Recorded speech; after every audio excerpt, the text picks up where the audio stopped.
Baik, halo, ketemu lagi dengan saya Zainal Arifin. Hari ini saya akan bawakan tutorial tentang pengelolaan mata kuliah menggunakan Learning Management System Moodle ya. Jadi basis Moodle ini yang saya gunakan sebagai modulator untuk learning. Dimana Moodle atau modulator ini kebetulan ini adalah learning daripada perguruan tinggi STIMIK Adiguna Palu. Maka ini diberi nama oleh STIMIK Adiguna sebagai ELSA ya. Jadi ELSA itu singkatan dari atau sebutan dari e-learning satu atap, dimana kita akan mengelola ELSA ini untuk kebutuhan belajar mengajar. Salah satunya adalah proses yang akan dilakukan ketika kita menggunakan ELSA, itu diwajibkan untuk teman-teman masuk ke SPADA, sehingga data dosen yang sudah dimasukkan di Sister atau di Pededikti otomatis akan dibaca oleh SPADA sebagai dosen peserta perguruan tinggi yang secara resmi sudah terdaftar di Sister. Nah, kebutuhan ini nanti akan diteruskan di dalam pengelolaan Pededikti, yaitu data sharing, di mana data sharing ini akan bertujuan untuk meningkatkan kualitas sumber daya Tendik yang ada di 4.000 lebih ya, kurang lebih, yang menggunakan LMS. Itu akan direkam jejak mengajar, kemudian akan diberi tawaran untuk kampus Merdeka ini. Untuk mewujudkan kampus Merdeka ini, itulah salah satu faktor yang dibutuhkan untuk mendukung proses belajar versi industri ya. Mungkin kita akan lebih bergeser ke digital atau transformasi digital.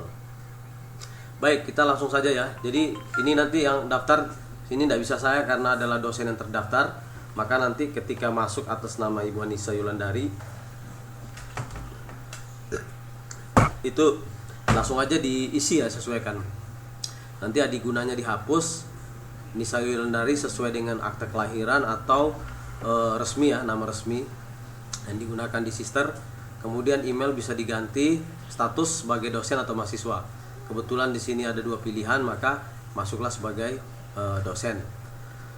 Nah, untuk mahasiswa demikian. Kalau sebagai mahasiswa nanti juga akan menerima. Jadi ada beberapa pilihan ketika kita masuk. Ada dosen-dosen yang diminati oleh mahasiswa STIMIK Adiguna yang berada di ITS, Undip atau UI. Itu bisa dipilih sebagai pesertanya. Jadi mode daripada kampus Merdeka ini bertujuan untuk mensinergikan antara pembelajaran dari satu kampus wilayah lain ke wilayah lain itu menjadi lebih mudah atau jadi satu. Nah, ini ada program studi sesuai dengan bidang kita yang ada di Adiguna, maka dikeluarkan dua program studi. Oke, baik, kita langsung saja ke tujuannya, yaitu kita masuk ke salah satu kelas ya.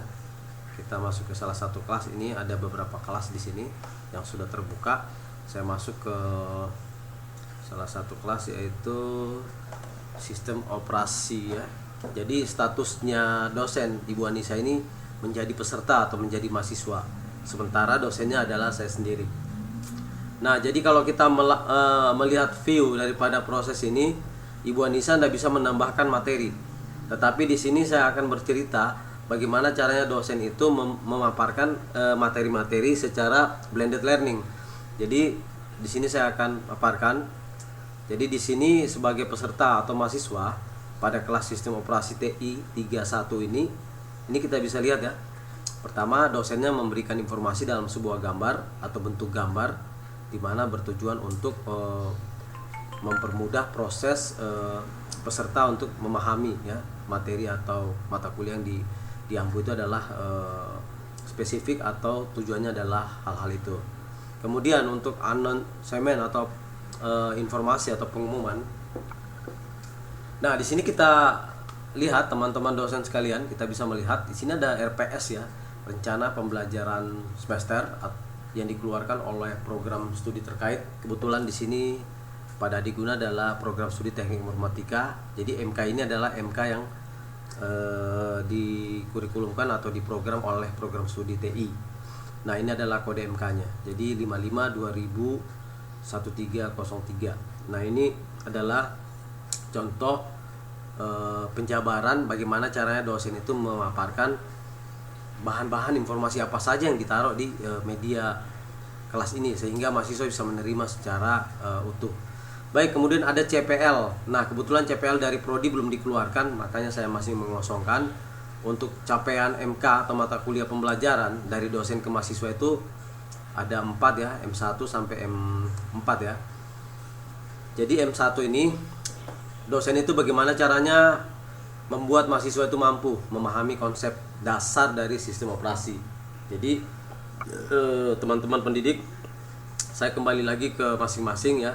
Jadi kita lebih kreatif itu dari cara kita menyampaikan. Kita mau sampaikan ini goalnya dengan cara kita ngomong pakai Zoom boleh, atau merekam YouTube boleh, atau kita cukup memberikan slide show, kemudian mahasiswa membaca, kemudian kita memberikan evaluasi pertanyaan boleh. Yang jelas goalnya itu adalah kemampuan mahasiswa itu betul-betul bisa memahami konsep dasar SO itu tersebut. Yang kedua dan sampai yang keempat itu kurang lebih sama ya, metode yang harus kita terapkan untuk mahasiswa. Kemudian jangan lupa di MK itu harus mendeskripsikan mata kuliah ini apa. Jadi mahasiswa itu secara general ya, bukan dari STIM Adiguna saja. Karena kalau kita menggunakan sistem ini, secara otomatis PADA akan menawarkan ke perguruan tinggi lain. Siapa yang ditawarkan? Ditawarkan adalah mahasiswa-mahasiswa yang ada di luar sana yang ingin berkolaborasi dengan perguruan tinggi kita, atau kerjasama antar PTS-PTS atau PTS-PTN, atau sebaliknya, yaitu akan memudahkan melakukan pembelajaran di mana saja, kapan saja. Jadi lebih terbuka, lebih bebas. Dan ini salah satu moto Kampus Merdeka, Merdeka Belajar. Dengan metode-metode seperti ini itu lebih cepat memajukan dunia pendidikan kita. Jadi berbasis daring itu dengan tujuan ini sebenarnya.